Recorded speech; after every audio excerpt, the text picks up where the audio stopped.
for 19 and 20. We voted and then we'll go back to 17 and 19. Is that okay? You just tell me which one you want me to read. Okay. That one, 16, 16, 19, and 20, right after each other.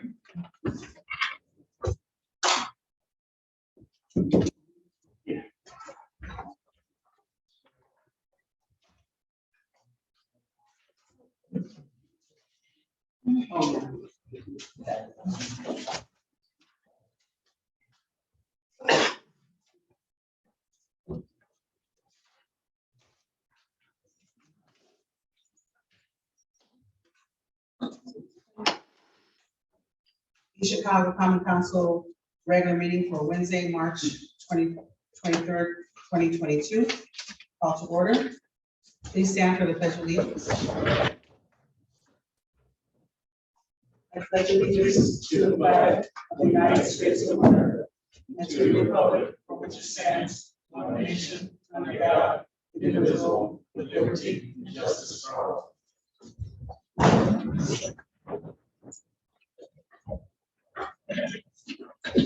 Roll call, please. Second District Councilman Lenny Francisco. Further. Third District Councilman Terrence Hill. Here. Fourth District Councilwoman Stacy Winfield. District Councilman Robert Garcia. Sixth District Councilwoman Gilda Orange. Present. Councilwoman at Large Deborah Bolaño. Councilman at Large Dwayne Ransford. Present. Councilman at Large Kenneth Monroe. You see, I think he's at the door.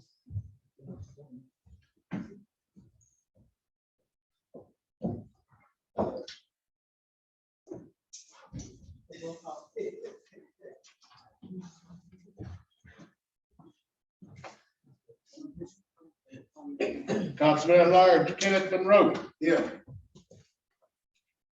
Council President Monica Gonzalez. Here.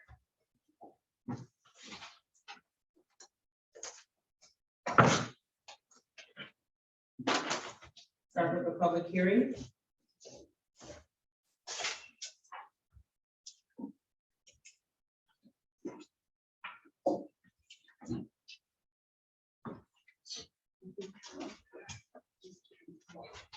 Would you like for me to read? Yes, sir. Ordinance 22-0014, sponsor Mayor Anthony Copeland. Commissioner Appropriations Ordinance for Marina George Beach Restoration.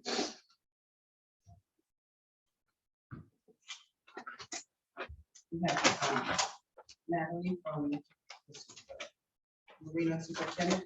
Go ahead. Good evening. We're just here on the ordinance 22-0014 that we discussed 2 weeks ago about the beach restoration, $200,000 additional appropriation. I didn't know if you have any additional questions or the public has. Is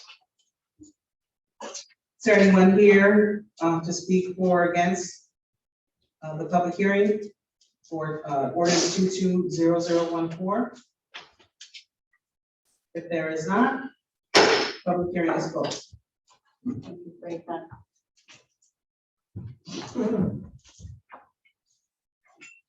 Minutes of council meeting. Public hearing and regular meeting, February 23rd, 2022. We also have public hearing and regular meeting, March 9th, 2022. Second, President. Motion made by Councilman Hill, second by Councilman Garcia. Oh, I'm sorry. Councilman Franciski. Roll call, please. Francisco. Yes. Hill. Yep. Yes. Whitfield. Yes. Garcia. Yes. Orange. Yes. Bolaño. Yes. Ransford. Yes. Monroe. Yes. Gonzalez. Yes. Communication from the mayor. I have none. Communication from department heads. We have 5 account payable warrants. Account payable warrant 030822 CC 031522 CC 031622 CC 032322 CC and 032322 LA. Second. Okay, motion made by Councilwoman Warren, seconded by Councilman Monroe. Are there any questions? Yes, I do. I sent an email to Sandra Favela, only to tell me to send an email to Val Gomez regarding a vendor 2876 Anthony P. Serna for $1,850. It says BD/works. I don't know what that is. And that's the warrant number 032322 CC. So I haven't gotten a response yet, and I would like more information on that. Would you like to make a motion? Go ahead, Vivian, I'm I sorry. was asking her to repeat the number. Vendor number is 2876. Is there a motion on the floor?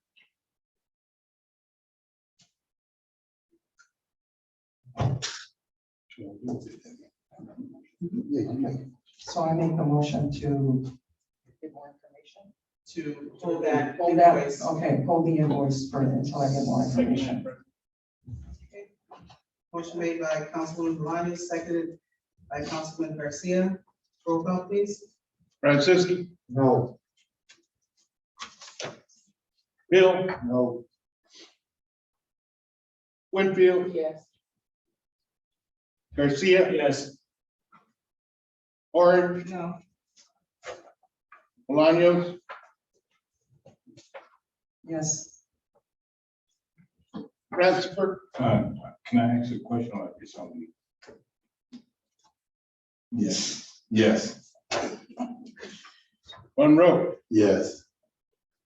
Gonzalez, Yes.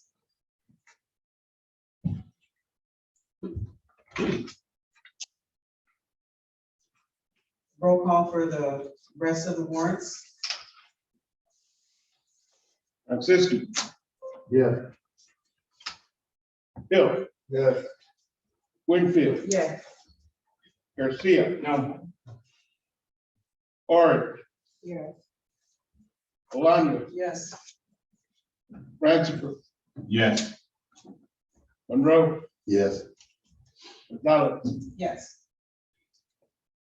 Are there any more communications from department heads? I have nothing further.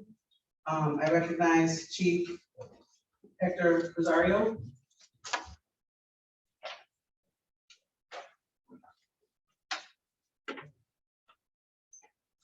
Good evening, council.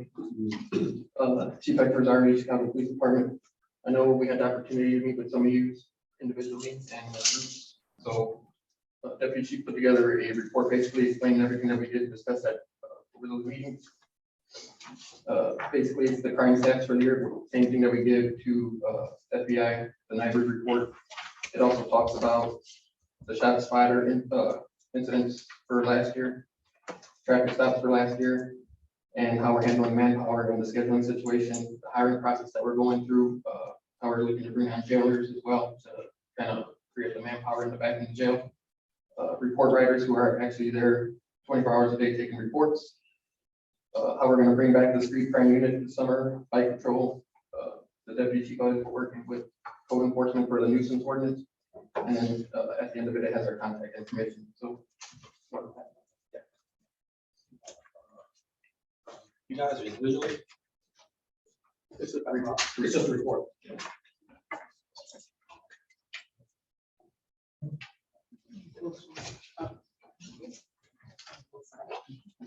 Are you done with your See presentation? if the deputy chief has anything. No, that's it. like I said, everything's self-explained in there. Basically everything that we talked about at the meeting that we held last. Okay, Councilman Lawrence, one of the things, I'm sorry, Deputy Chief, did you have anything to add? No. One of the things that you talked about before, I want to thank the police department for going ahead and having meetings with us. The other, one of the points that he brought up was that if any of the councilmen have any questions or have any items in their district that they want looked at or having looked at or need assistance with, to please email them. If it's a general question, go ahead and ask. Otherwise, I'd like to keep the questions down to the minimum because we'd probably be here all night with questions for the police department. Go ahead, Councilwoman Moore. I just want to know if, under this assault, is that part of domestic violence? And if the sexual offenses, is that part of the rape? Well, what page are you on? I'm sorry. I guess the first page we have. The 2021 year in review. So the sex offenses, yes, rapes, anything that falls under that category for the most part. The assaults are domestics, regular batteries, anything like that. They generally, we used to do UCR, then they switch to neighbors and they kind of categorize everything into one big group now. I'm not taking any more questions.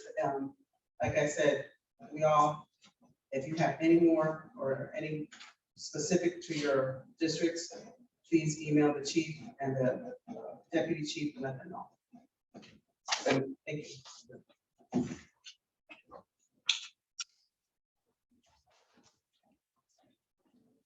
Ordinance on first reading. First ordinance on first reading, ordinance number 22-0015. Sponsor Mayor Anthony Copeland. District appropriations ordinance for Department of Redevelopment. So on first reading, Madam President.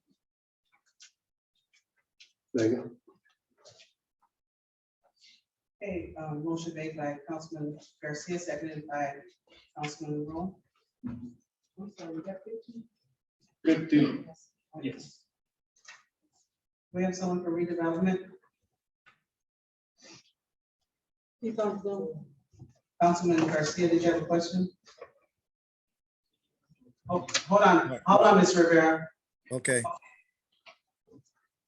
Go ahead. Can you explain? Mr. Rivera, can you explain this? yes, this is an additional appropriation ordinance that we're asking for in terms of the Department of Redevelopment. We're looking at 4 particular categories, which we gave to the council, and it's there's like an appraisal for the properties at 50,000. And these appraisals are very important because there is a handbook for the Indiana Redevelopment Commission members and their attorneys prepared by Thomas A. Pittman, Barnes, and Thornburg on chapter 12 about acquisitions of real property by redevelopment. It's on page 57 and 58. And there's 6 categories in there that define exactly by the Indiana statute what we need to do in order for us to do appraisals when we're purchasing or selling properties. There is $150,000 we're asking for capital outlays again for the purchase of property. There's the Marktown neighborhood study, and there's the other redevelopment properties for properties that we have to pay NIPSCO bills on. And so it comes out to a total of 250, and I'm asking the council for the permission to go ahead and move forward with the additional appropriation if possible. Go ahead, Councilman. Yes, Mr. Rivera, I see that you got, is under other capital outlays, purchase of properties, 150,000, so not approved in miscellaneous original budget. What properties are the city buying? These properties could be various different properties when we're going through the process of looking for redevelopment in terms of growth and economic growth. We can be buying properties that, for instance, we may have a number of properties that we're owner of, and there might be a property that we're looking to purchase, and then we purchase that property because then it lengthens the property in terms of what we want to do. Like, for instance, I know for 4001 Alexander, we're looking to purchase that so that we own everything from 4001 Alexander all the way to Bession. And so there's redevelopment going all over the city of East Chicago, and that's why we need these dollars to prepare for any purchases of properties. So you haven't bought a property yet? No, we have not bought the properties as of yet, but it's good to have those dollars there. So then when we have to acquiesce through this handbook that I was discussing, we're following the Indiana state laws. Another question? One of the things, does anybody have any other questions? One of the things that I want to bring up is that we zeroed out the budget last year. We didn't do that this year. And we're already getting questions or requests for appropriations.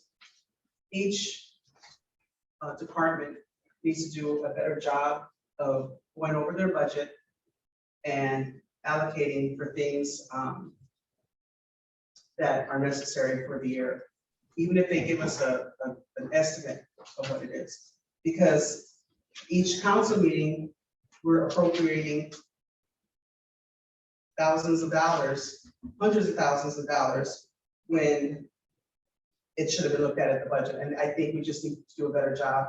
Each department needs to do a better job of budgeting. I know that there are unforeseen incidences, there are emergencies, and those are the things that should be coming before the council, not just regular items that that they forgot, or you just need to do a little bit better job of budgeting, and that's for each department. Madam President, may I speak to this issue? Yes. I've counseled a couple members on this council about this issue, and Madam President is correct. I'm hopeful that this year we can get better as a city, departments and communications, so that when we actually do pass a budget, it is correct and it's thorough, so that we don't have to, this council doesn't have to sit here and hear additional appropriations on budget items that should have been included in the original budget. And if any of the council members have questions about that, we can talk after the meeting.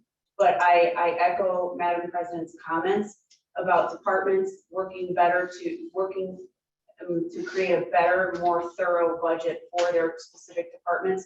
They should not be coming forward needing additional appropriations for items that they know are going to occur in the regular course of the year and operation of their department.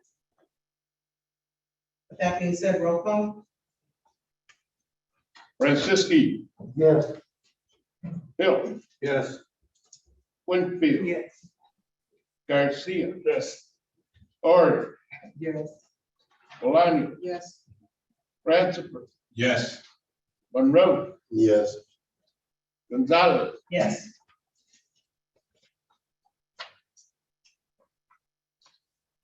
Next ordinance on first reading.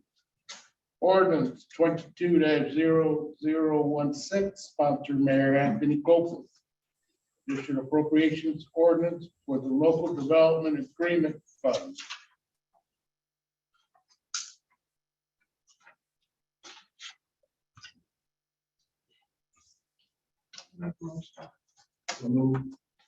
Motion made by Councilwoman Warren, seconded by Councilman Hill. Can you please state your name? Yes, my name is Nick Snow. I'm an attorney for the Chicago Housing Authority. Can you please explain this?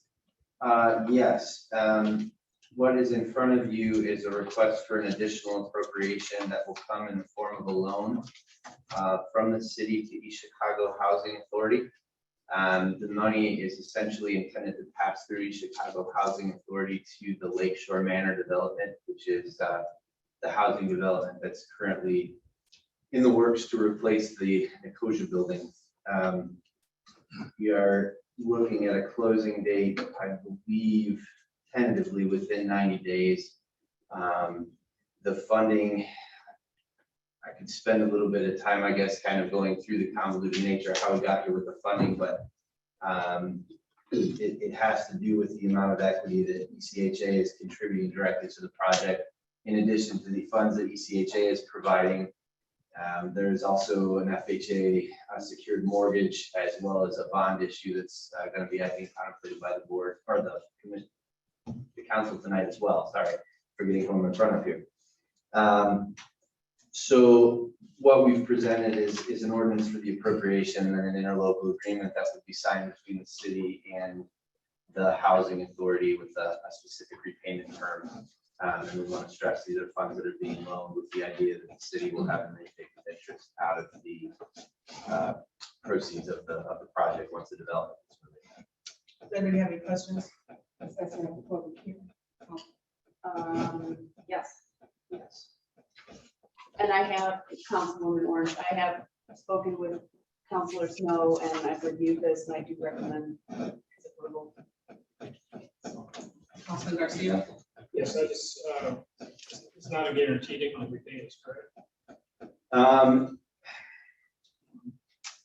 That's the what in life is guaranteed question, I suppose, but we do have, there definitely is a definitive plan and there is, which calls for a balloon payment at the time that the housing authority receives developer fees in the amount that allow it to make that payment. There is interest accruing on the balance, so it is in our best interest as the housing authority, obviously, to pay that down as quickly as we can. And then there are also mortgage liens that would be placed on several properties fully owned by Metcha, which is ECHA subsidiary, in order to secure the loan. Yeah, I just worried because we gave $3 million already. We're gonna get another $3 million, that's $6 million. Another thing that concerns me is that we had that meeting in housing, that the federal HUD office told our local office that be careful with the developer that's in this project. I mean, they were upfront with that, and they told us that, and I like that. But I cannot in conscience vote with some that HUD said, be careful with this developer. So I just want to make sure my council, fellow colleagues know that, so. And I could speak to that as well. There have been some discussions with that developer, and I do believe there's some plans in the works relating to the length of time which that developer will remain involved in the project. And that's been a consideration. The housing authority is working with a consultant to kind of find a way through that. So we're aware of that as well. Yeah, my big concern is that they gave you guys the warning, and we should heed that warning, and hey, let's get another developer. You know, that's all. I understand. Councilwoman McDowell. I see we have Housing Director Tia on here, or Chris is in the audience. Can they speak on behalf of this also? Or is it just for their time? No, if you have questions on it, they can absolutely speak. I'm happy to let them speak now. Okay, I just want to, like you probably said.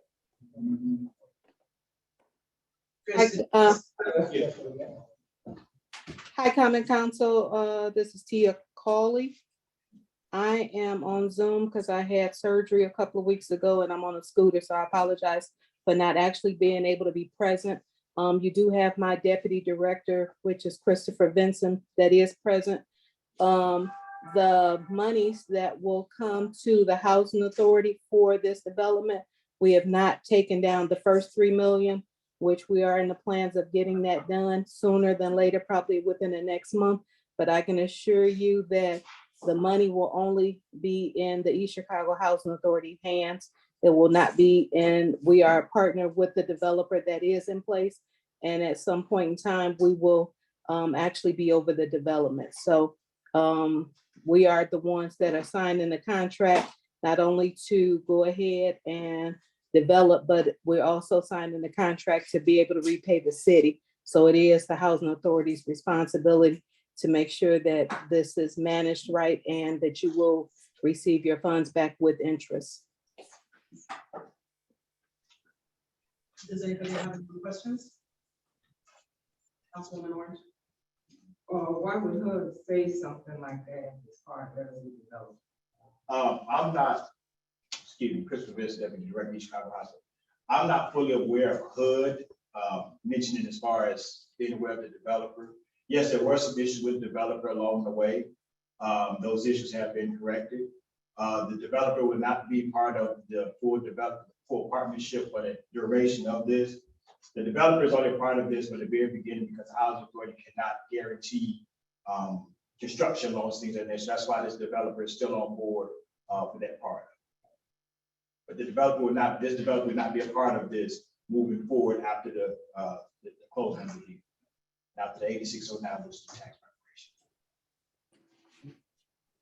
preparation. And commissioners, I would like to also let you all know that nothing has come up missing. As far as I'm concerned, even with the developer, the only problems and issues that we've had is the fact that it's taken so long. We've started the project, hopefully, we were hoping in 2016 due to COVID and other issues that we had as far as financing. Now we're looking at 5 years later, and that's why we had to actually come to you all, because everything else has gone up in cost. So we were hoping that the building would have already been up with the situation that we had regarding the Nicosia building. We would have been able to transfer those residents over versus having to displace them, put them in a hotel. And now we have approximately 4 people left at the hotel. In another week or so, everyone will either have had a housing opportunity or a voucher to be able to move elsewhere. And it successfully has been done. The hotel will be empty by the end of the month of March. I just want to remind everybody that this project proceeds, a majority of us on the council, this project is supposed to be we're done with, but because of some issues, so we have now one senior housing building, which is a Hunter building, and obviously we need another one.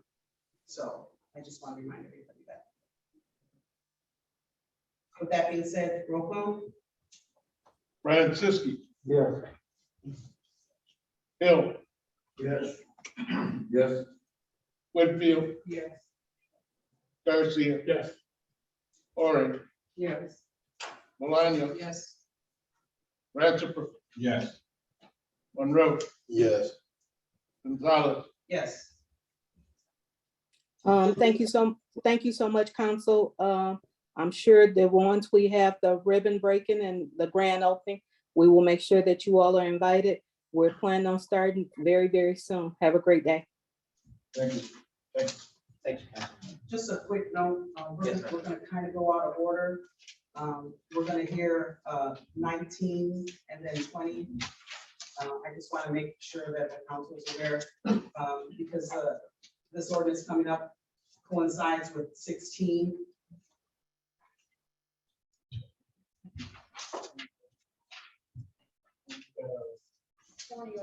Have to be brought up. Oh. But you can do, you can do. You can move to the other ones again. No, it's all right. I mean, we're ready for 19 though. So 19, so, okay. Clerk, can we start with 19, please?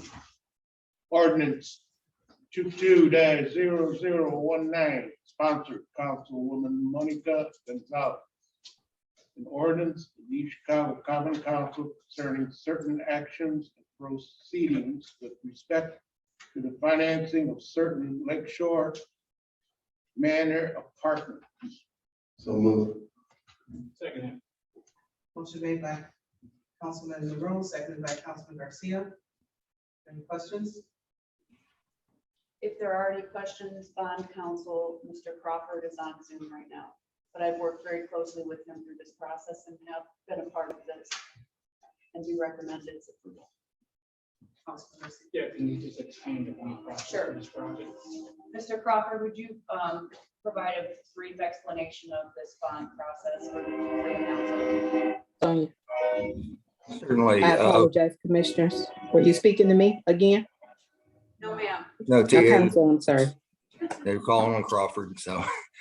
The reason that we're before you, this is in essence a redo of the ordinance that you previously passed authorizing up to $22 million worth of bonds for this project. The Indiana Housing Community Development Authority has approved tax credits for the project, but in order for them under federal tax law to be able to award those credits to the project, tax exempt bonds have to pay for at least 50% of the cost of the project.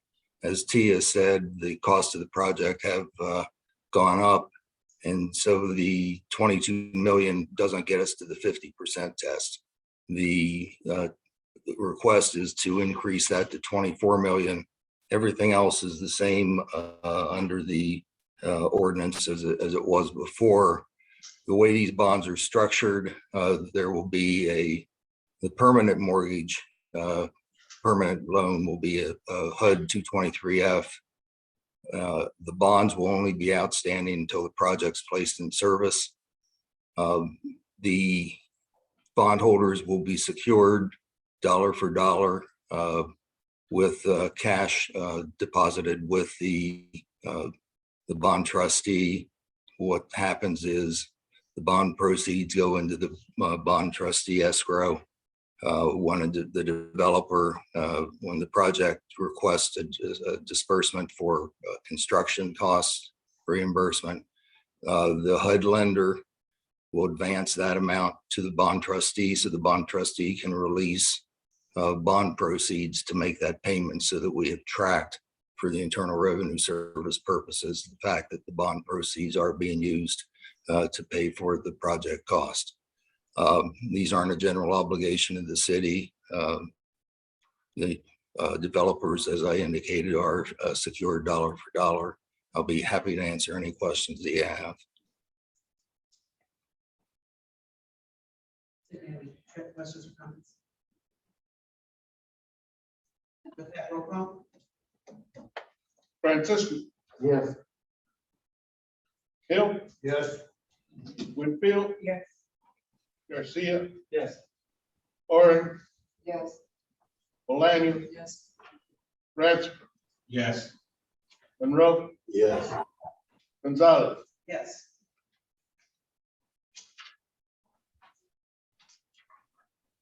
Thank you very much. We need a motion to add 20 to the agenda. What is?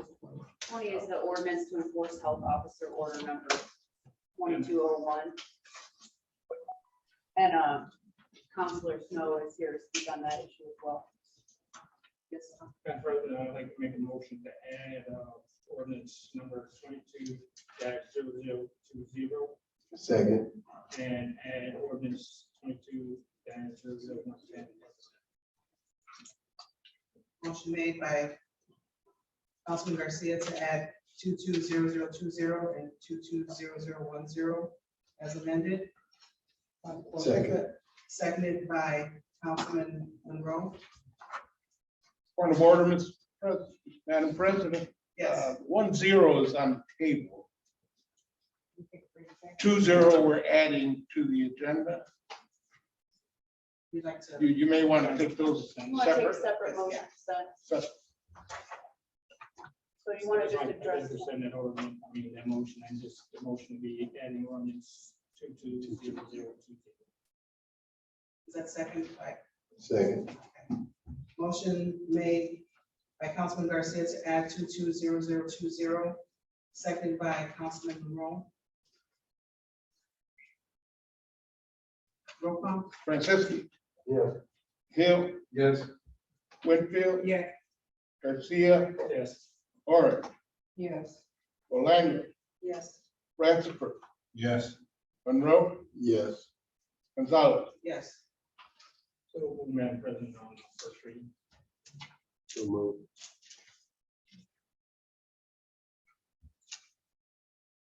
Motion made by Councilman Garcia to hear 220020 on first reading, second by Councilman Monroe.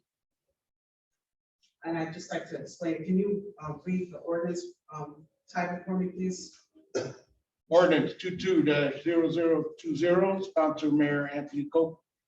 An ordinance to enforce health officer order number 2022-01 within the city of East Chicago. If I can, make just a brief synopsis of this. You wanna go ahead? I can or you can, I'm fine either way. This basically is saying that the city wants to keep the mask mandate within the city offices or any city building.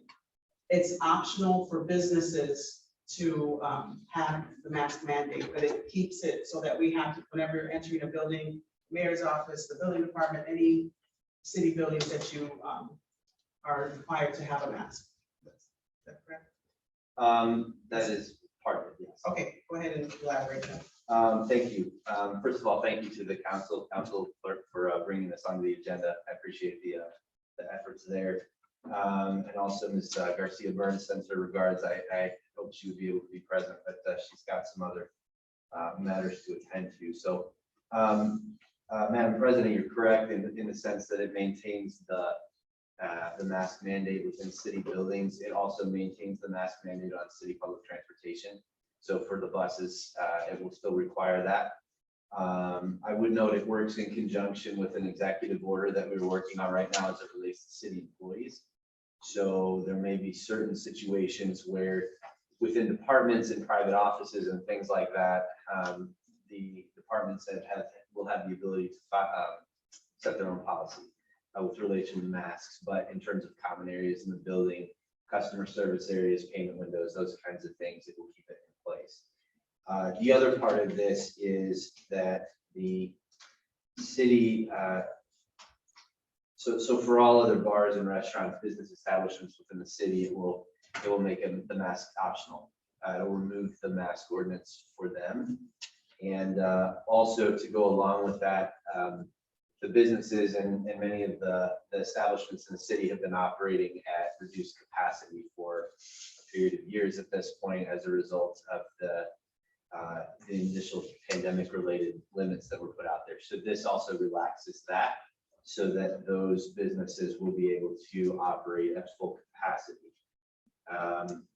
Just by way of background, this comes before the council because of a statute that was passed last year, which essentially requires approval by the city legislative body in order for a health officer order to be enforceable. So it can't be independently enforced by the health department anymore. It needs your endorsement in order to be enforceable. So this is an ordinance that will supersede essentially what you did last summer. And then moving forward, that will remain in place, I guess, until the guidance changes again and they see fit to take it in whatever direction they want to take it in. Any more comments? Go ahead, roll call. Francisco. Yes. Hill. Yes. Winfield. Yes. Garcia. Yes. Orange. Yes. Malano. Yes. Radford. Yes. Monroe. Yes. Gonzalez. Yes. Madam President, I make a motion to suspend the rules. Second. Motion made to suspend the rules by Councilman Garcia, seconded, by Councilman Franciski. Roll call. Francisco. Yes. Hill. Yes. Winfield. Yes. Garcia. Yes. Orange. Yes. Malano. Yes. Radford. Yes. Monroe. Yes. Gonzalez. Yes. So moved in the second and third reading, Madam President. So moved. Motion made by Councilman Garcia for second and third reading. Second by Councilman Monroe. Roll call. Francisco. Yes. Hill. Yes. Winfield. Yes. Garcia. Yes. Orange. Yes. Malano. Yes. Radford. Yes. Monroe. Yes. Gonzalez. Yes.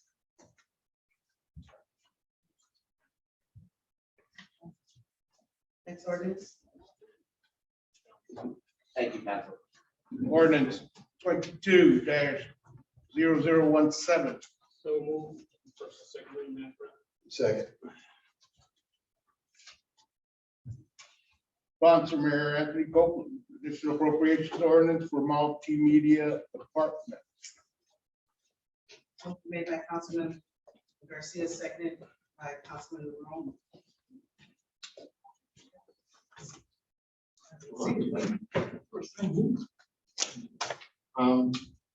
When I submitted my budget earlier this, or last year, some cuts were made that I wasn't aware of. And when we had our initial meetings, we noticed a shortfall. So that being the newsletter, we had added a couple additional issues. So some of them are comes out twice a month rather than one a month. And we also, that's kind of like printing budget, and calendar also goes in there as well. We needed additional money for signage because last year we didn't really do that much signage. We didn't have events.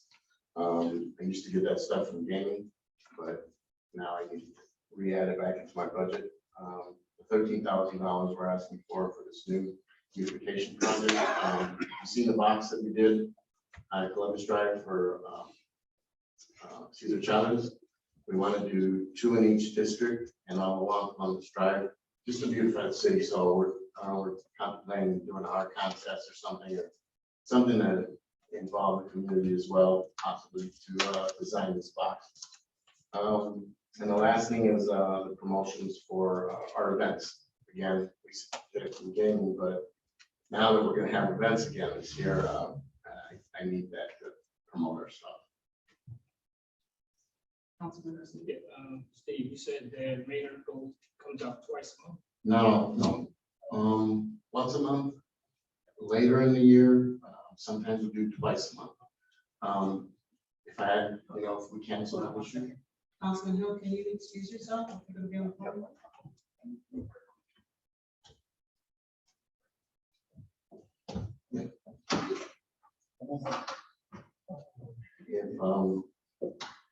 If we cancel one of the issues, I would just use that calendar, so, I have a buffer there. Anybody else have any questions? Social media promotions. When we do our, all our events, we do radio and social media promotions.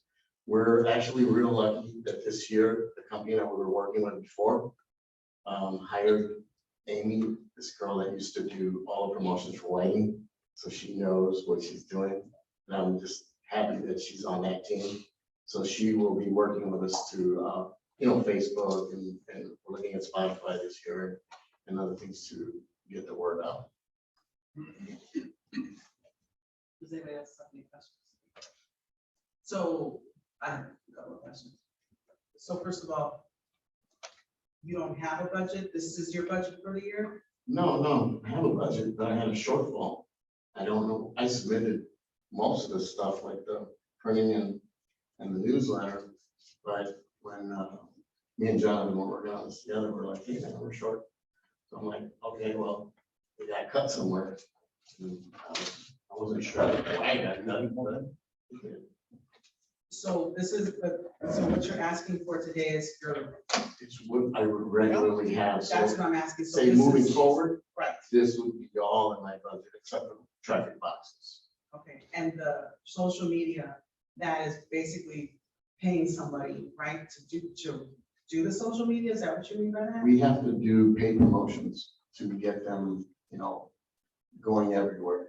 Okay. I can't just put it on our ACTV page and that's it. Right. It That's won't work. right, and that's right, we need an explanation. Councilman Garcia? Yeah, just let everybody know, Steve did talk to me, reference this, he submitted it in his budget, but when they finalized the budget for the city, then they didn't put it in, so the city just didn't put it in their budget, that's why it's come off orders. No, just another example of we can get better at this. I really hope we can get better at this, every department, council, mayor, so that this doesn't happen every single time we're in a meeting next year. So I'm gonna keep making that statement. Right. So this is the first time I've had a lot. Thank you, Steve. Roll call. Oh, I'm sorry. No, I was going to ask a question, but not on this. I want Steve, I want him to ask a question before he. Oh, sure. Go ahead. Something that one. Is that okay? Yes, that's fine. So the Zoom calls, the Zoom thing, that we meet. How come you're not getting those? I only got one submission by Monica about, I think last month. If you guys submit them to me, just email me we'll share them on Facebook. It's not a problem. So just make sure someone's responsible to send me the link. between you and Monica. Right, and I'd like to answer that. So we've been doing Zoom calls and recording, but before that, multimedia was coming to record. We were never notified that they were not coming anymore. And we were never notified to submit our Zoom meetings until I actually wrote a letter and they told us that. So all the 10, 11 meetings that were televised was basically because we didn't know that we had to send them to multimedia. But all of those have been recorded, they can be sent out, right? If they were recorded, yes, they can. So the last one, I know, most of them have been recorded, so.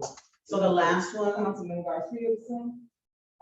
no, he could, whenever it comes to me, I can send them or whoever, but yes, once they're recorded, yeah, he can send them now. Okay, you can send all the ones That, yes, if they were recorded. That's the other thing, because when Councilman Garcia is not here, then I have to run it, and I didn't know that I had to press record. I thought it was automatically recorded. So there are gonna be some that aren't recorded for that instance. Send that, Councilman Garcia, did you send the last? No, that's the one I was here late. You didn't get it. Moving forward, if you send them, we can post them. Right, now that we know, we know. Go ahead, Councilman. Steve, why did multimedia stop recording? I was just told that they were recorded on Zoom, so we have a public record now, and we don't really have to record them anymore. So that was it. Right, nobody told us. Councilman Von Johnson. Is that for all the departments? No, because, what do you mean, like all the departments? I mean, the Zoom, I mean, I know most of the departments do Zoom, but I'm talking about that multimedia. I thought I saw that recorded already with other departments, or am I mistaken? The only meetings we used to record are Now, recently. just the Nothing Board of we can Works. record. Yeah. Public that's- Works, Public Works and Public Safety. that's where you're recording right now. Yeah, because I don't think they record with Zoom meetings. Okay, so they're recorded, but we're not. We have to submit by Zoom to you. Right, it's recording right now, so, I mean, still the same, it's a recording of the meeting. Anybody else have any questions or comments? Thank you, Steve. Roll call, please. Francisco. Yes. Bill. Yeah.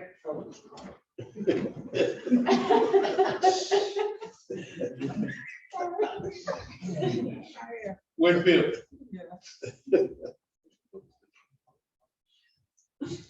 Garcia. Yes. Orange. Yes. Bolaños. Yes. Francis. Yes. Monroe. Yes.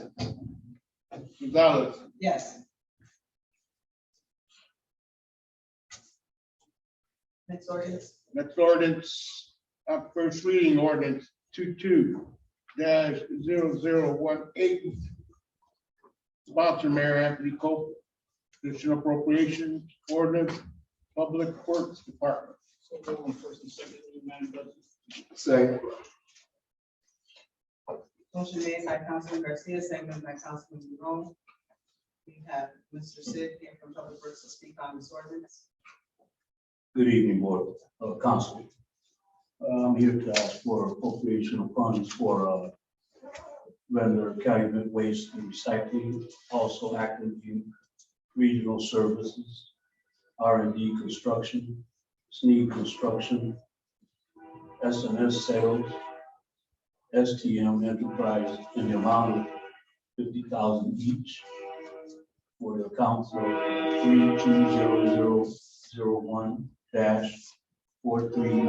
320001-439098 contractual services. The reason for is for snow removal for the season. This also covers what was done in this last snow removal in the last snowstorm. So this is what I'm asking for, so we could pay these vendors for what they did. And this is for the season. Do you have any questions? Councilman Garcia. Yeah, I said, Senator Favela, Chief of Staff, that same question, she never responded. I wanted to know, is this for the season or for the snowfall? So. For the season, For the season. and for the next snowfall, if we get another snowstorm this season. Jalen, last time, somebody asked a question, were they used it last time? That last snowfall, he said they were not. It was what? They were not used that last snowfall. What was not used? Outside vendors. The outside. The outside vendors? Yeah, they were used. That's how we picked up all the snow in each district. I'm sorry. She, recognize Councilwoman Orange. Okay, so to make it clear, he didn't say that they weren't used. He said they were used to pick up the snow. Yes, But the initial moving of the snow down the streets, that this public works did that. That's what he said. yes, we That- plow. Okay, yes, you guys plowed, but they were They used to pick removed it it. up. Yes. And they that's what pick he it up. said, so. Councilman Massacre. Yeah, that's what I was gonna say. I believe what he basically said was the vendors were used to haul it away. Right, that's what we use them for. So just curious, were they equally used? Yes, Okay. this is because the residents can't park and they're arguing and complaining. So this is our way of helping them clear the snow out of the street. So everybody can park. And how did we come about the 50,000 per vendor? How was that established? Well, they submit their invoices. And all of them submitted exactly 50,000? Somewhere like 40,000, 37,000, 44,000, 42,000. So why are we paying them 50,000 each? In case there's another snowstorm. That, I'm sorry, that just doesn't sit. So we're asking for something in anticipation of another snowstorm, but not actually. What happens if there's no more snowstorm? We're gonna pay them extra. The funds. They do it? Return. Return of funds. They return. Yeah. So we're gonna give it to them. Well, this was in our budget before, but for somehow it's a shortfall.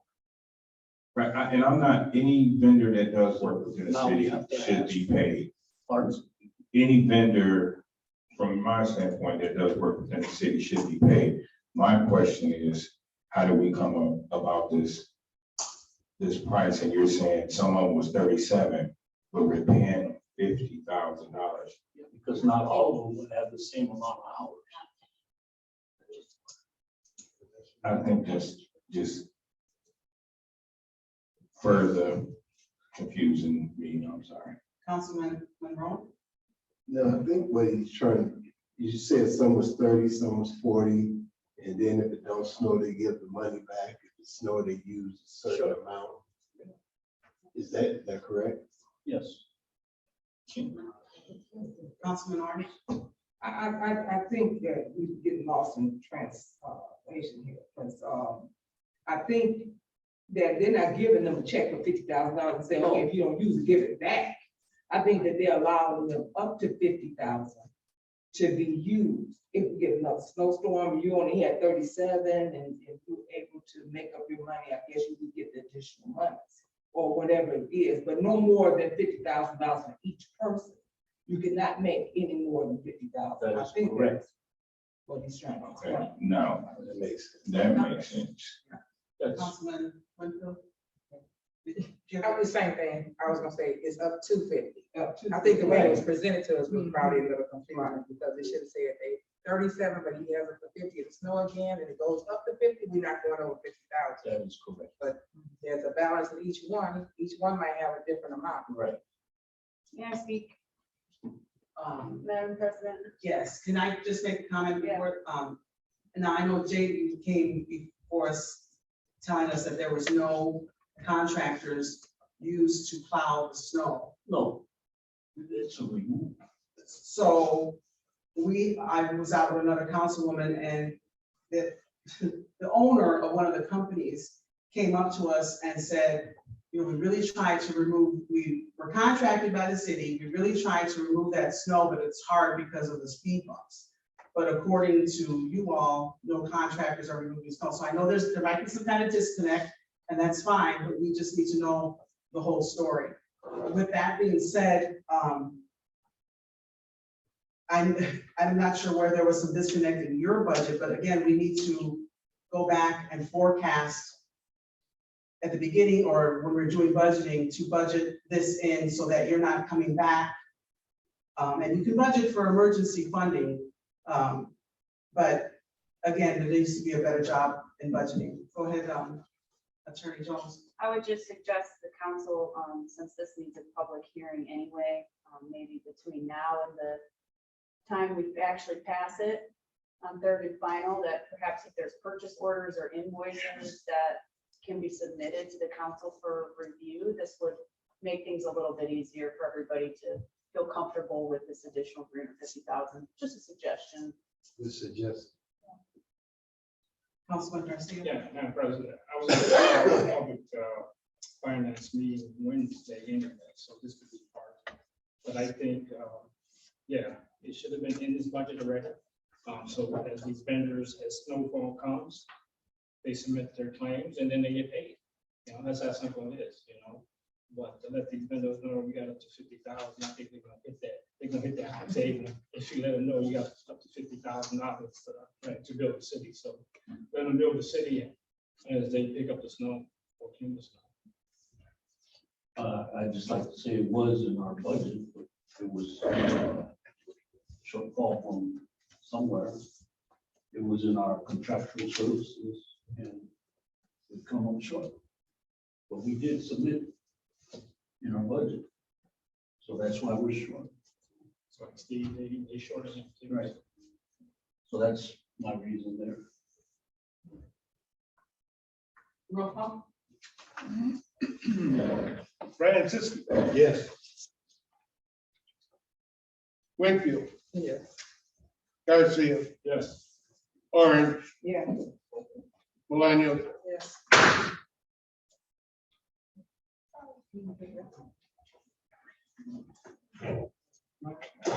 Oh, we got one. Was it me? Sorry, okay. Ratchford. Yes. Monroe. Yes. Gonzalez. No.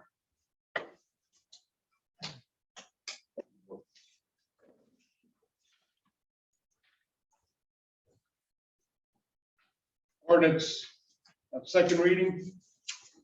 Ordinance 22-0014. Sponsor Mayor Anthony Pope. Additional appropriation ordinance for Marina George Beach restoration. Madam President. Second. Motion made by Councilman Garcia, seconded by Councilman Rome. Ms. Adams is here to speak on the ordinance. Good evening, Council. Natalie Adams, the Chicago Marina and Lakefront. Just here again to ask your support for the ordinance for the Marina George Beach restoration. And just didn't know if anyone had any additional questions from when I was here 2 weeks ago. Councilman. Did you get a report from the Army Corps of Engineers yet? Not necessarily a report regarding this, a report regarding some restoration that they had done a couple of years ago. They sent that report over. I have a meeting with them second week of April and a meeting with DNR next week, trying to identify, are there realistic things that you can put in place to reduce the possibility of reoccurrence. And these conversations and meetings are going on up and down Lake Michigan, Wisconsin, Minnesota, everywhere. We're kind of low down on the totem poles because many of those areas, people's homes were destroyed, slid off in the water, gas lines erupted. You know, what it affects for us is recreation, not necessarily life and homes and things of that nature.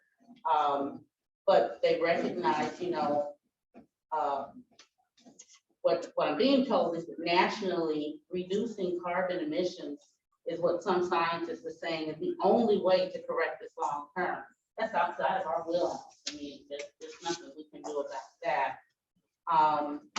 But meeting with them to discuss what are some successful options that have been taken on by other areas up and down the lake, as well as do we look at protecting the land or understanding the natural process that we're going to have to deal with for years to come. How do we learn to live with them? How do we adjust And one of you even told me many states are investing more Ms. Adams, internally. I'm gonna interrupt you 1 second. Excuse me, can we have quiet? Thank you. They're saying many of the states, you know, even off of other lakes and other shorelines, are investing more internally into their city and parks and areas like that, because coastal areas are taking a hard hit everywhere. You know, it's not just even Lake Michigan, it's many lakes and many oceans, and, you know, it's just natural disasters, and you can't really control it. I was looking and doing some research on, you know, what are some things that other areas have put out there to try to protect it. And, you know, many of them failed. I mean, and they were huge structures of concrete and steel and this and that. And, you know, just depending on the storm, some of these are 20-year storms, 100-year storms, 30-year storms. There's just a lot of data out there on controlling Mother Nature is just not gonna happen. So what do we do to adjust to try to, so like, for example, the road that I'm talking about, putting in to be able to bring the heavy equipment down so that even if we did have a storm or whatever happened, how do we get our heavy equipment down there? So the road that we've always had was made of gravel and sand. So I'm getting quotes in, is there a way to put concrete, or, you know, so that even if sand or whatever washes up, we put a deep enough and thick enough concrete pad beneath it so that whatever washes down, that truck, that vehicle is still secure. It's not gonna roll over, it's not gonna topple over. Even if all the sand washes away on it, it can still come down on the concrete. So those are things that we're looking at, and we're gonna do the best we can to make sure that we can enjoy our beach as long as it exists. Does anybody have any questions? I do. I know you said before that you want, that the beaches are gonna be open, the splash pad is gonna be open. And I know, the hesitancy was whether or not we would open because of the amount of workers that we wouldn't get or we don't have in order to operate those facilities. Have you started to put something out there? So, I mean, college, students, they're always looking for summer jobs, things of that nature. Are you starting the process to look for individuals so that we can be open? And my other question is, what day is it? Usually it's Memorial Day that we open, or beaches usually open. What date are you shooting for? We're shooting for, and what we always shoot for is Memorial Weekend, not Memorial Day, that kind of ends it. So we shoot to open either the Friday or Saturday before Memorial Day, and open through Labor Day. HR does already have it posted. I know they have it with Indeed and a couple of other things. We have had discussions on maybe this is not your typical employee, so maybe it is more of a seasonal, maybe it is more, but it's hard to deal with it with really young people as far as summer help with kids. We used to do that a lot and it was fine. But as people have become more aggressive, it's those kids can't deal with some of those people that's out there. So you still have to have some old enough adults that can handle combative people. Because combative people exist in this world. But we are looking at all avenues. We're looking at, well, maybe we open and we don't open as late as, you know, we have in the past. We're looking at some of the other beaches, what their hours are. You know, maybe we close before dark, maybe we shorten our hours. We're looking at whatever we can do to open Memorial Weekend and have a good enough time of hours for people to enjoy the beach in the hottest part of the day. The beach and the splash pad. So, but yes, it does hinge on some of that. We can't just open and have no one out there, but I believe it will have people in place. And the splash pad, it's not been operational for 2 years. It hasn't been turned on. Right. So what do you foresee the cost? Do you foresee any repairs that we have to do before that, or? There's no way for me to know that until we turn it on. We have to turn it on, and we haven't had consistent enough temperature. You have to make sure that you don't drop below freezing before you turn that on. So what is done in the off season to ensure that I don't know. So at the end of the season, when the splash pad closes, you blow it out as best you can, because the way it's designed, you can't blow it out completely. It's got a lot of low level, for those of you that probably more aware than others, it's got a lot of low level areas where the water is sitting and you can't hook up enough pressure to it to blow every drop of water out of that. But we do that combination of that. We do some antifreeze type stuff. There are plugs that we close up things. So we blow it out, we put antifreeze, we close up the holes, some of the openings that have the pieces on where the water shoots out. So that process was done. We checked that process over the time, over these past few years. It's not like we ever just kind of looked at it. We just wanted to make sure those things were still maintained. But turning the water on was just not a good option because it's a risk. So that process was done both seasons that it was closed. So no, once you blow it out and we put the antifreeze, you don't do it again because the water's not been turned on. But we did go out and make sure the plugs are still in place and things are still being maintained with that. So that last, I guess, end of season. 2019.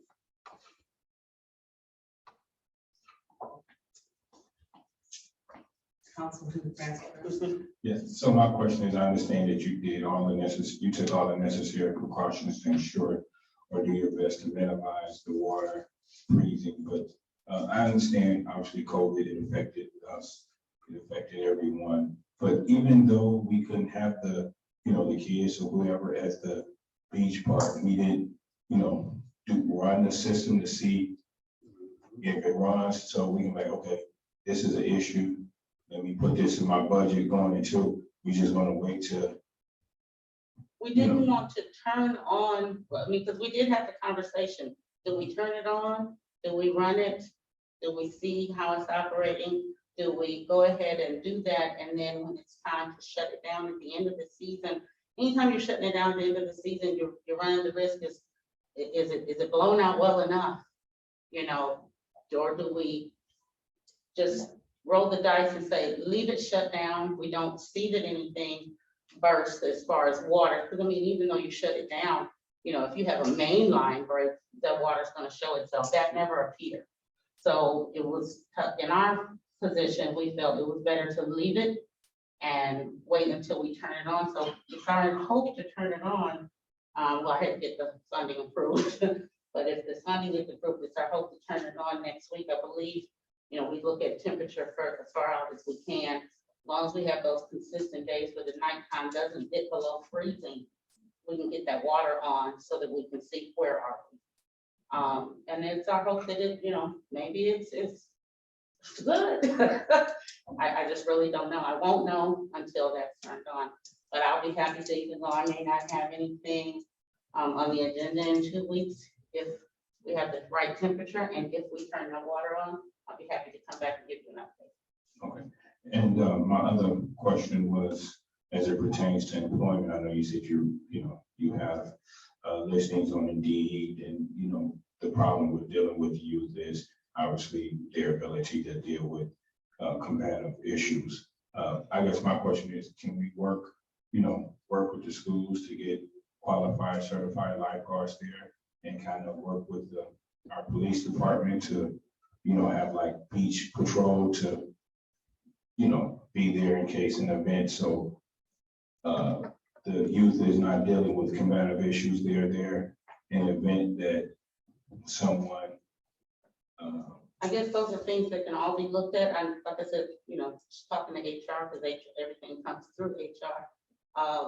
We did talk about dealing with the youth and hiring maybe some of them for the summer if we don't get enough applicants to hire part-time employees, because that's what they are, normally part-time employees, their labor, for the beach as well as for the marina, even to open up the venue space and rent the venue space back out. But we can manage that, even if we didn't hire any more people, we can just make some adjustments to some other stuff we do.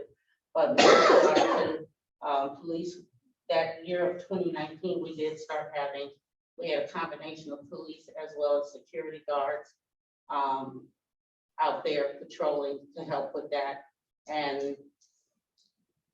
But we didn't necessarily have coverage from dusk to dawn, which is something we may have to consider, just seeing how people react here at our beach this year. It wasn't too terrible compared to what you read nationally, but there were quite a few things that went on, and police or security guards did handle it as best they could. The security guards, but the police, of course, have more force. Councilwoman Orange. I don't believe myself that you're gonna be able to get any lifeguards. You may, I'm sorry, I meant to address that. We don't hire lifeguards. We nor any other beach hardly up and down Lake Michigan.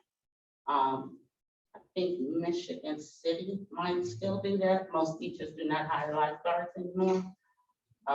They're hard to get when we were hiring them. Again, Lake Michigan is a dangerous lake. And the last couple of years we've had lifeguards and their incidents, they're too afraid to go that far out there to get them. You know, it's really, it's, you know, when you get in those currents and stuff, you can't just be a kid lifeguard. You have to be you have to know what you're doing to save a life out of that water. So we don't hire lifeguards anymore, and Karen doesn't anymore here. So what would be The staff that's out there are the people who are cleaning the beach, who are making sure you're not doing things in the parking lot that you shouldn't be doing. Making sure there's no kid is in the bathroom, things aren't happening in the bathrooms that shouldn't be happening in the bathrooms. It's maintaining the grounds and the people on the grounds, not necessarily the water. So, Councilwoman Rowe. yeah, Feeding off of him. What about first aid? So you have nobody to have first aid out? Well, when we do hire the part-timers, we do some training with them. We have an AED out there that they can shock their heart. We have first aid kits out there. We do some training with them. We have actually the EMTs we're doing from the fire department. We're doing some training with them. So I don't know what we'll do moving forward. We'll probably do some of the same. And, you know, just the ability to call 911 for that. Councilwoman Riceburg, did you have any additional questions? I guess just one last question. In your, professional opinion, what would you say would prevent us from opening this season? If we just didn't have any employees, and I don't think that's gonna happen. With funding, I'm getting the beach point, I'm getting the road, heavy equipment. I've got quotes that we're going to do a request for a proposal, and quotes will be coming in, because I already talked to multiple companies. That's not an issue, cleaning the beach and getting it prepared. Maybe if we just didn't have any employees, because it's not like I have employees at the marina I could just spread over there. I'm already down and have 5 employees, at the marina side. So it's not, I used to have 10 part-timers, but through attrition and, several of them were older, started getting Social Security, people have gone, and those people have never been replaced. But we made it through because we weren't fully open, but now that we're going to fully open, we need some help. But we'll get it. Awesome. Councilwoman Orange. I was gonna say that even if you were hiring lifeguards, you probably would be able to get them. As lifeguards are starting at $34, and it's a big report on lifeguards. Absolutely. And that's another reason that, a lot of cities are getting rid of swimming pools and going to splash pads. It's too much liability. You can't get lifeguards.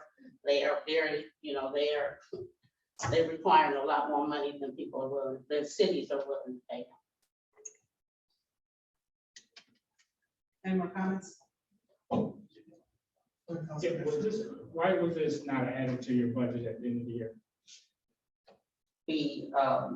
The restoration, I'm not sure. It's not like it wasn't discussed. Roll call, please. Franciski. Hill. Yes. Winfield. Yes. Garcia. Yes. Orange. Yes. Maloney. Yes. Francisco. Yes. Monroe. Yes. Gonzalez. No.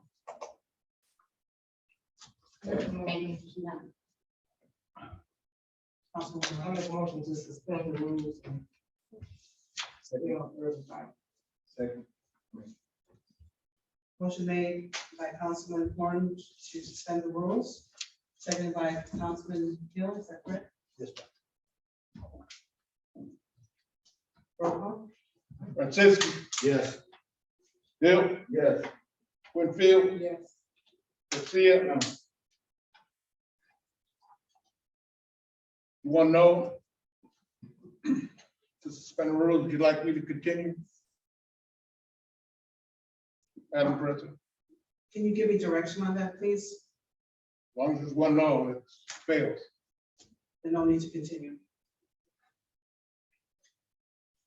That concludes ordinances on second reading. Ordinances on third reading. We have no ordinances on third reading. Councilwoman Aldridge. Oh, Madam President, I'm about to bring ordinance 22-00110 off the table. Motion made by Councilwoman Lawrence to bring ordinance 22-0010 off the table. Second. Second by Councilman Hill. I can make a secondary motion that, to bring ordinance 22-00110 as amended. Back on the table. Motion made by Councilman Garcia to bring ordinance 22-0010 off the table as amended. Is that what you said? Correct. Attorney General, Yep. I thought you had to bring it off the table in its original form. You do. And And then he can move to amend it. So we have to bring it off the table and have a vote to bring it off the table. Yes. He can amend it. And then he can move to amend it.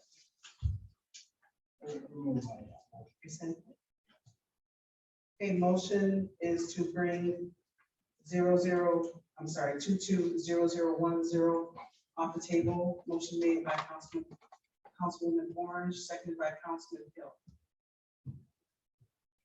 Roll call, please. Francis, Yes. Hill, Yes. Winfield, Yes. Garcia, Yes. Ard, Yes. Malonio, Yes. Ratchford, Yes. Monroe, Yes. Gonzalez. Yes. So moving first reading, Madam President. Second. Motion made by Councilman Garcia on first reading, second by Councilman Monroe. Did you have a question, Councilman? Councilman Garcia? Yes, I'd like to have this, bring ordinance 22-0012 as amended. It's the same thing. Attorney Jones, Yes, so I just make the motion, yes, you can. make the motion and I accept it as amended. Second. Can I ask a question at this point? I'm sorry, say again. Can I ask a question at this point? I have to recognize the motion and then you can ask a question. So motion made by Councilman Garcia to present 22-0010 as amended, seconded by Councilman Ratzenberger. My question is, I know we addressed some concerns as to the additional appropriation, reducing and eliminating. Is it possible that we could request bids that will then allow for us to revisit that motion before? Is that, I'm not sure how that process will go. Attorney Jones. There's no reason if what I think you're asking, I hope I'm answering it, but there's no reason why they can't come before the council again for what's been essentially pulled from the first request. Does that make sense? So if you go back and say, this is why we're doing this, that doesn't mean they can't come up again and say, well, now we've done what you've asked us to do. Would you approve it this time around? And that would be my suggestion. Is that what you were asking? Yeah. Councilman Franciski. Can I have a reason why it was pulled? But the finance committee felt that we have pool that's not working. We have the splash pad. Nobody knows what's going on.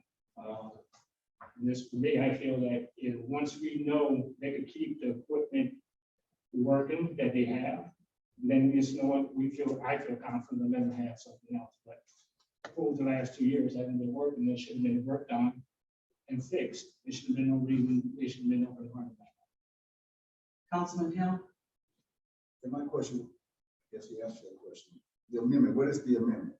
What did you amend on that previous one that they submitted? I know how to read. I'm asking him. If you want to be his attorney.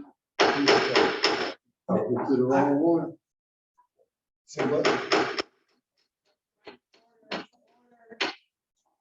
One of the reasons that we have email and we have paperwork distributed to us is to go over what is presented at this meeting. If I'm not mistaken, and correct me if I'm wrong, this email went out to everyone and it specifically explains where everything is at. If you have questions, you can ask, it takes time to look at it and ask specific questions. Is there a specific question that you have on that item? So is it just about the splash pad or about the pool that you meant? Okay, would you like to answer that, Councilman Garcia? Well, if. I saw that, but the only thing I seen zero out was the splash pad. Okay. If you looked at the ordinance last time and you look at the difference, then you'll see all the cuts that went. Councilwoman Morris. Okay, so, the head of park and recreation is here, because I want to ask her a couple of questions. I was gonna ask Rob. But no matter what, we have things in front of us all the time. The person has to ask a question. So my question would be to Mr. Garcia, how did you come up with the numbers of how much to take away? Did you even meet with the park and recreation department?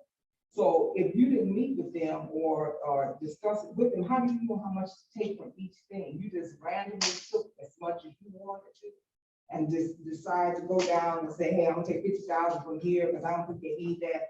I'm gonna take 60,000 from here because I don't think they need that. I'm taking out the splash pads because I don't think they need that. That's personal. That shouldn't be. The finance committee met, and this was a decision the finance committee came up with. We met with Ms. Orange at the finance committee meeting. But it's our privilege to do it or not, just like when the budget comes before us, we can cut a budget just like anything that comes before us. So I just want to know from the finance committee meeting, who did you meet with? One moment. First, I'd like to thank Vanessa for meeting with the finance committee and meeting with the individuals that she met with, because she met with multiple people, not just the finance committee. Do you have a question? Are you wanting? I'm asking a question. Out of the things that was deleted, did you get a copy of the things that were deleted? Did you get the new ordinance? I did not get one from the finance committee. It was just told to me that it was a possibility of the numbers of what was going to be reduced to. Yes. And I too, I'm sorry, Councilwoman Orange, I do want to thank those individuals who did come to speak to me, Councilman Hill, Mr. Francisci, Mr. Ransford, Councilwoman Orange, Ms. Winfield, Ms. Gonzalez, for even picking up the phone and having a conversation. And I wanted to just also say, I do not want to be here either with asking for this funds. But unfortunately, you guys reduced my funds for my contractual budget. One, two, some of that money was also taken, that was belonging to Marina. But I did hear your concerns from the meeting. Councilwoman Winfield said she wanted to hear more details when it came to the ask. And I definitely gave that. I actually gave you guys a 38-page document, which actually explained a lot of the items, as well as how we were told what it looks like when it comes to bids. So as in, I'm going out for a bid. I actually meet with contractors to say, this is what we have. This is the project we would like to do. What can you do? What do you believe is part of the project? How much is it going to cost? They do not put it on paper for the city of East Chicago anymore. Most contractors, why? Because we don't have the funds in order to do it. Or we'll wait that 30 days, still don't have the funds, so now they have to once again rebid, and then unfortunately it goes up. I think we've heard many of times that it happened to the Public Works Department, and it's happened with us solely because of inflation, and I know we're all dealing with that, so that's one thing. Second thing is, in regards to what's going to be taken away, Some of the items are 200,000 for a block stadium. The greenhouse furnishing or furniture, we're taking away 15,000. To put interactive parks for our, again, what I explained was our special needs community. You guys reduced it, or the finance committee reduced it to 50,000. Christmas lights, it was reduced to 25. This was also a quote done for every single shelter in every single district. So Mr. Hill, he might not get Christmas lights. Ms. Winfield, we might not get Christmas lights in our district. Mr. Garcia or Mr. Krasinski, you guys might not get it because $45,000 is what they already told me that it would cost as a quote to do all the shelters. Yes. Councilman. Thank you. My question is, what happened to the lights from the previous years? So what I was telling the finance committee, we have lights from previous years, but at the shelters, I don't know if you've seen them. Some shelters have Christmas lights around them, other shelters do not. Certain districts have something, other districts don't. We wanted to make it equitable around our community. It's not just the 4th district that's, great. It's not just the 3rd district that's great. It's all of our communities should be equitable. That's the reason why we were not for more lights. So let me continue. The batting cages that we propose to move from the golf course to where we have a Kenny Lofted complex now, it'll be all baseball. That was reduced to $75,000. And we also propose to do a shade structure at the greenhouse. So we have a beautiful patio, we have a beautiful greenhouse. And unfortunately, we're gonna get $15,000 from this council to put some type of shade structure. Again, we're trying to make another event space for our community. And $15,000, those who are in construction, no, that's probably not even the cost for the demo that's already for the concrete that's there. So unfortunately, some of these projects will not get done, especially the splash pad. I understand the importance of people wanting the pools. This is the reason why we made conversation with the school city of Chicago.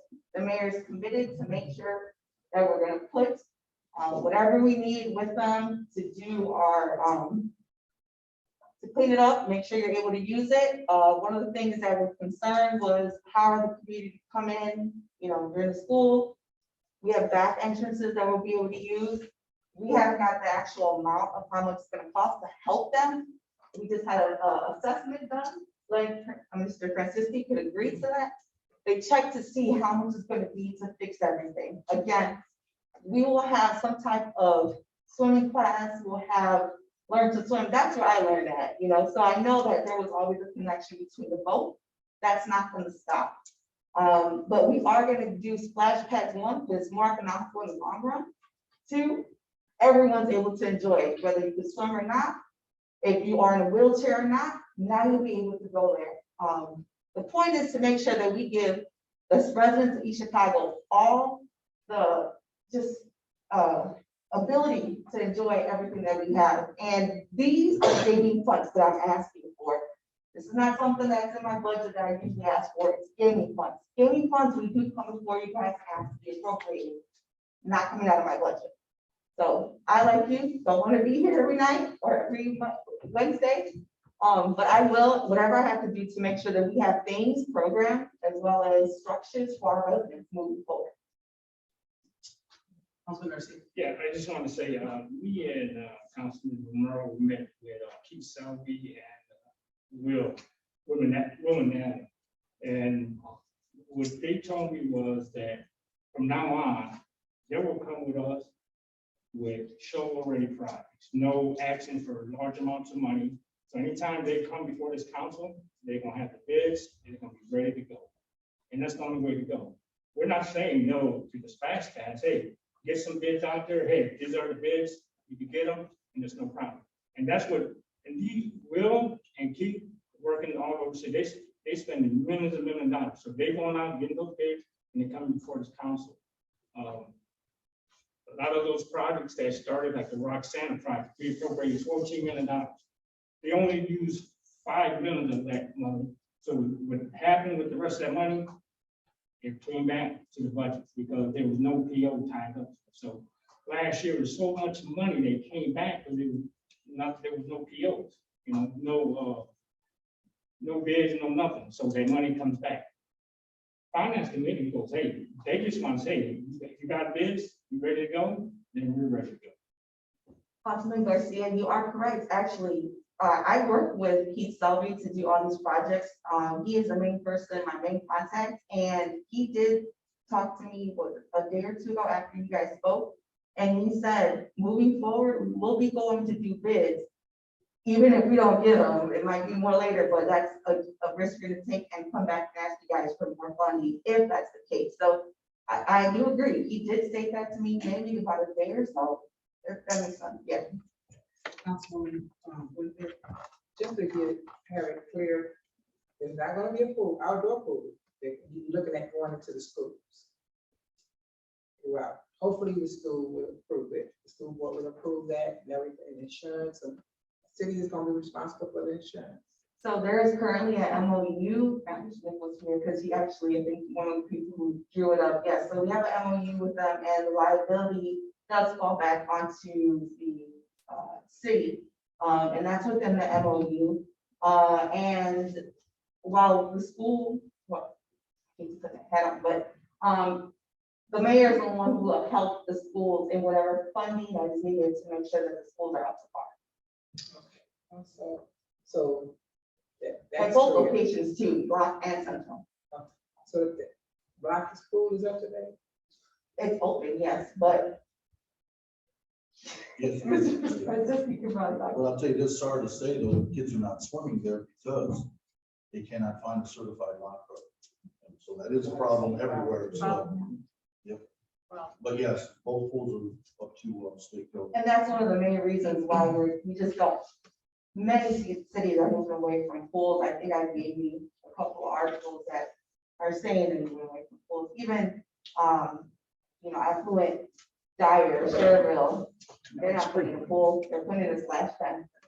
So you looking for splash pads for next year, not this year? We cannot do them this year. No, we talked to companies and we are not gonna be put in, so if we get this funding by the end, well, I was hoping this meeting, then we'll be put on their schedule to start March 2023. So that for the summer, they will all be open. So what the finance committee is saying that with what they giving you right now, and of course you're gonna need more, so you will have to come back again to ask for more. Is that what you're saying? No, I will not be able to do it. They're reducing my budget. They zeroed out the splash pad, so no, if it was the original ask that I asked for, yes, I'll be able to tell the company, let's move forward. Can I get, not that company, but just put an RFP out to see who comes and gives me the bid. I'm looking at your entire budget. Oh, yeah, if I had that, yeah. You wanna come back for, you can come back to us for. Correct. Lights or whatever you need, you can come back for. Well, I know now, for the lights, it's 45,000. That's a fact, that from a quote that was given to us, and, actually right now is the season where they end up, the discount season, right? So they actually fund that, hey, it's 45,000 to get all your lights that you need. If we don't get it within this discount season, there's a possibility it's gonna go up some more, which, I mean, if you want me to come back, I can. I have no problem. That's more money we're spending when it's unnecessary. Councilwoman, two things. I would like to include the splash pads back in there because, as she said, that people are moving away from swimming pools, can't find lifeguards, the upkeep, and at least have it in there to at least get started since it's taken so long. And then another question I want to ask you was that it had been said that you spent the money from the swimming pools and used that money for something else. What happened to the swimming pool money? There was never a swimming pool money. I never came before the board again. When I came in this 38-page packet on here, it shows exactly where I'm asking the money for, where it's going to. On none of these pages does it state that I was asking for any pool funds. for anything. And the reason why is because we were trying to figure out what a plan, so what was gonna happen next. When I did meet with Councilwoman Susan Gonzalez, she thought that I had it, and I said, I know we've had conversations about the pool, but I never once put an ordinance in with that being one of the items. And I did not misuse or misappropriate any funds. I was never asked for it. Councilman Mansky. Yes, my question is, obviously, we've been down with COVID for a couple of years. How come we weren't a little bit more proactive in requesting the funds for the splash pad so it could be up and running for this season? I 100% could agree with that statement. So the reason why we did not is honestly because we were coming up with a plan. The first thing that we did was assess what the pool consisted of. The pool consisted of, right? So after 2019, we had a document saying how much it would be to change the filters, the big filters that have been there since the pools were established, as well as just the heating. And the first thing they said was, you're gonna have to change it. It's gonna cost you $500,000+ per pool. Okay, so it was, well, what do we do next? Do we do it? Do we wait? Again, the trend of Parks and Recreation is going to splash pads. So we're trying to figure out what was the best thing. Once we figured, okay, it's probably best to go to a splash pad. This is when we were zeroing out the budget. Did we want to come and ask for that money when we weren't sure if we were going to make that change? We did not. I did not. And that's probably when I should have gone before the board and started this conversation. But it was just that there was other battles we wanted to fight before that, especially when we were unsure if that's what we were going to do.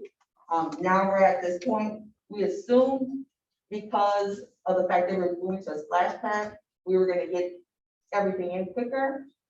Unfortunately, that's not the case because they're building more splash pads, we're building more pools, fixing the pools, which has caused us to be at this point.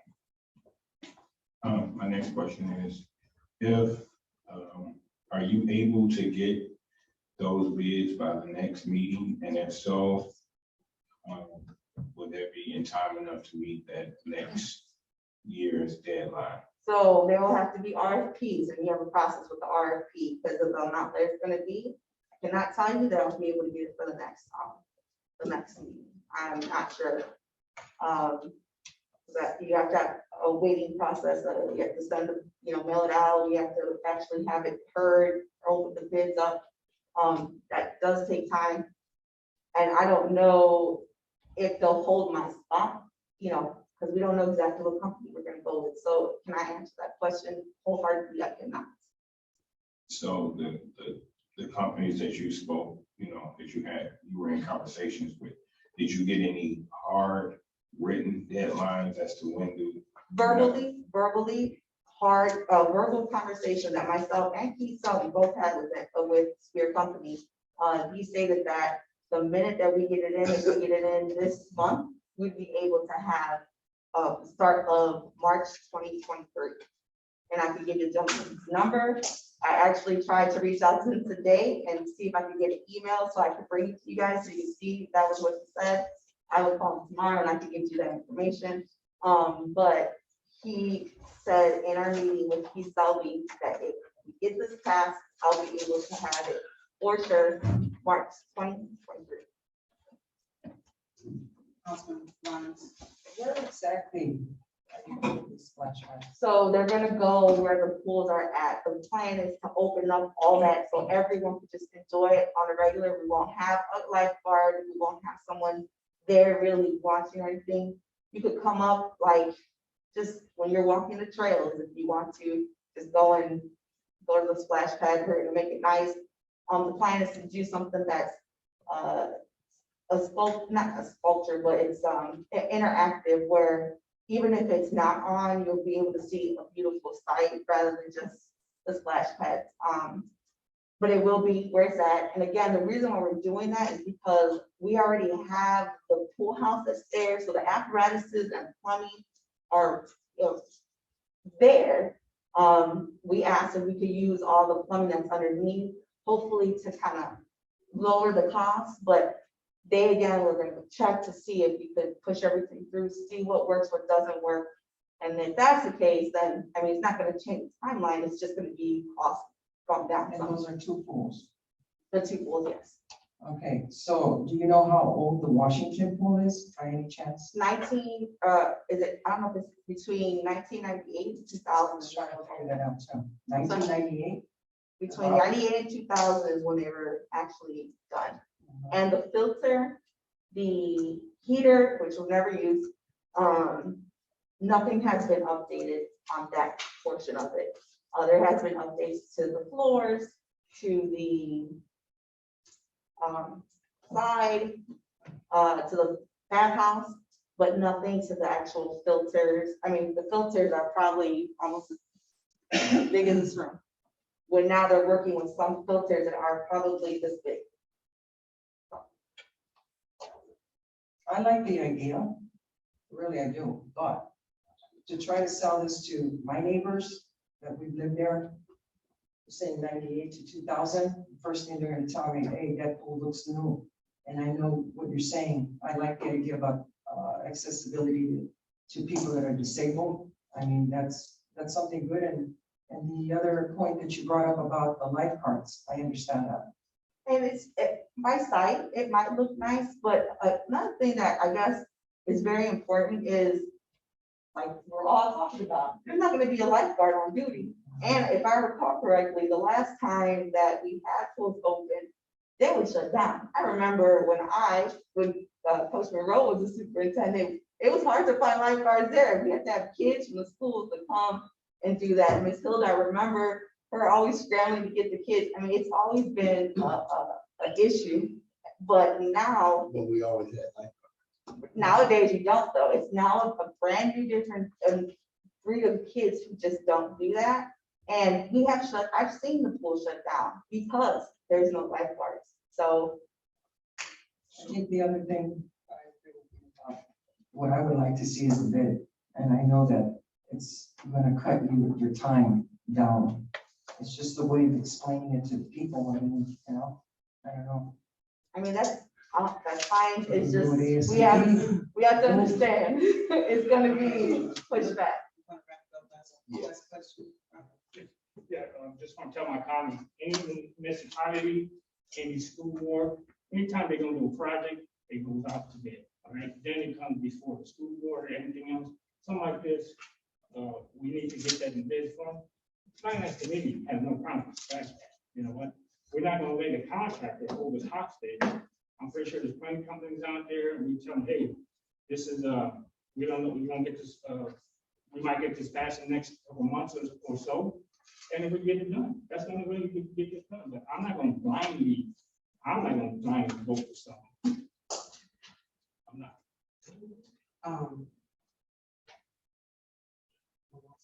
I just think it's sad that we're not gonna have any more pools, because growing up, we had a pool at Todd, we had a pool at Costa, we had a pool at Nunez.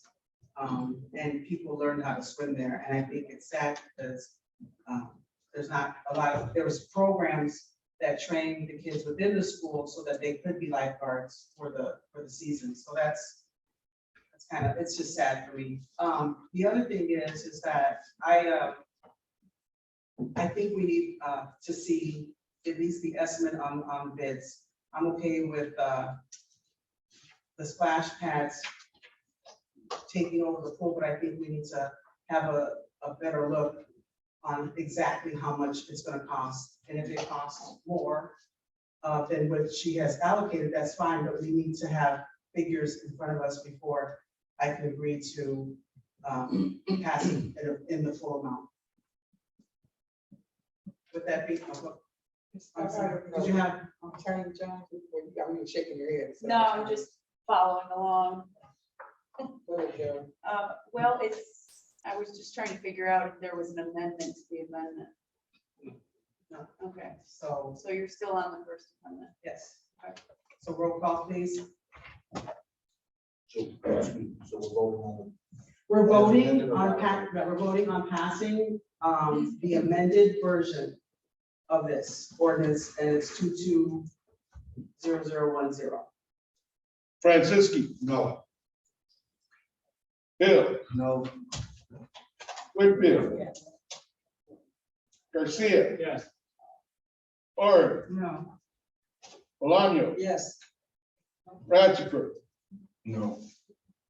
Monroe. Yes. Gonzalez. Yes.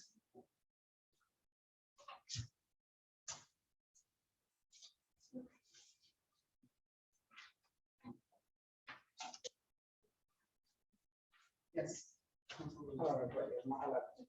Estimates portion still with this. So if you always asking for estimates on the splash pad, how would that be shared? This step. Yes, yes. Yes, if we have numbers, we can totally revisit the splash pad in next meeting. Councilwoman Orange? Yeah, but I'm hoping that, because we seem to be giving these department heads run around, we tell them everything they want, we want from them, and then they go, they bring it to you, and then they say, table it, you want some more, they go back and forth, so you're telling her now to go and get, bids.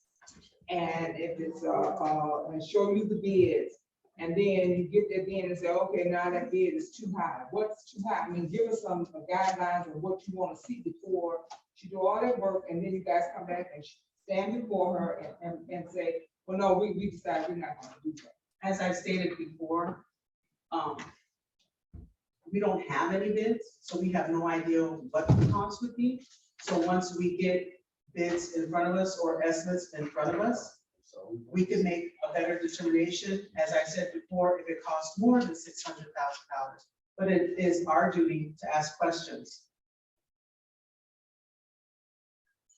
Ordinances on third reading, We have none. resolutions, We have none. old business. Councilman Garcia. Chief Darden.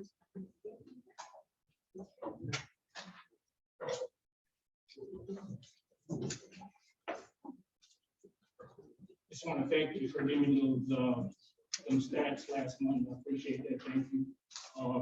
I just like, if you could explain to the council, because when you look at this year's stats and you look at the past, some people might look at it alarming. Can you explain how the FBI changed the reporting on some of those crimes? When you look at that and you look at current, it's totally different. So my colleague. They combined the offenses basically. So before we would report everything individually and we didn't report as much. Now they're reporting just about everything and they combined it all in one. So again, the assaults, domestic battery, simple assault, everything's all combined into one field. I just want to make sure my colleagues know that that's the way the FBI changed the report. And I'd like to make a comment, and I think I explained to some of my council members. When you look at the stats now, you can't compare them to last year's because of the way the reporting is done. So it's a little complicated. So again, if you have any pertinent questions for the chief, make sure you email him, and I'm sure he'll get back to you at the time. Any other old business? Thank you. New business? Councilman Winfield? Yes, I just like to announce, in the 4th district, I have an Easter hunt that's gonna be happening, April 9th, where I'll be going, put my flyer out in the 4th district and let the residents know that I will be going door to door, for the children that sign up for my Easter hunt, April 9th, with, special guests. I have special guests and I'll be making deliveries for Easter on that particular day, ages 3 through 10 years old. And they must live in the district. I asked the parents to have their cameras ready because they're going to be out for a special treat. And you guess who this is gonna be? It's called Hippity Hoppity. Any other new business? Councilman Garcia? Yeah, just wanted to let my fellow colleagues know the governor signed the order about everybody must be present, no more Zoom for council. I figure we continue using the Zoom to record the meetings. And I think that'll be it. I'm also having a finance committee meeting Wednesday, March 30th. That's next Wednesday here. Pete Sally and Will wants to talk to us. I know you've talked to quite a few people, but what he expressed to me was that all these projects that they'll get the bids and come forth. A lot of projects that we appropriated in the last 2, 3 years. Like I said, that Roxana, they only spent 5 million of the 14, for the 14 minutes, a lot of that money went reverted back because there was no PO written for it. So he's got to come back before the council for that. So also trying to go through the end of year financials, which is from January to December 31st of 2021. Just to let you know how much money that's was left over. I know 36 million rolled over from the general budget, but each department, I think it's $2.8 million reverted back. You know, so at the end of the day, when you go to that last total, the city got $125 million. Some of that in projects that hasn't been allocated, but that's still cash. But we'll go to that gateway Wednesday. If you guys want to be present, it's going to be open for the whole council. Any other new business?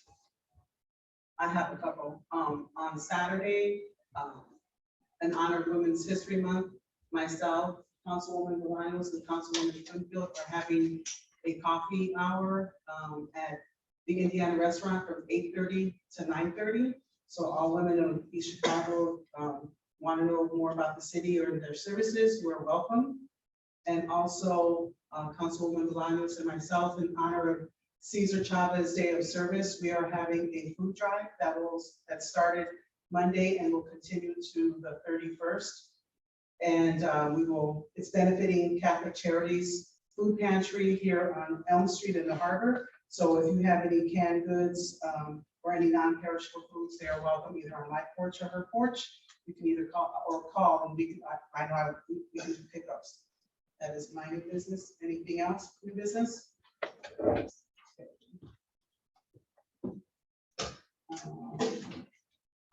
Public expression.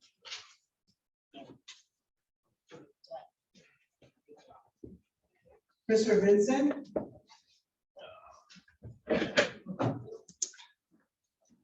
Good evening again, City Council. I stand before you this evening as the current president of the East Chicago Little League.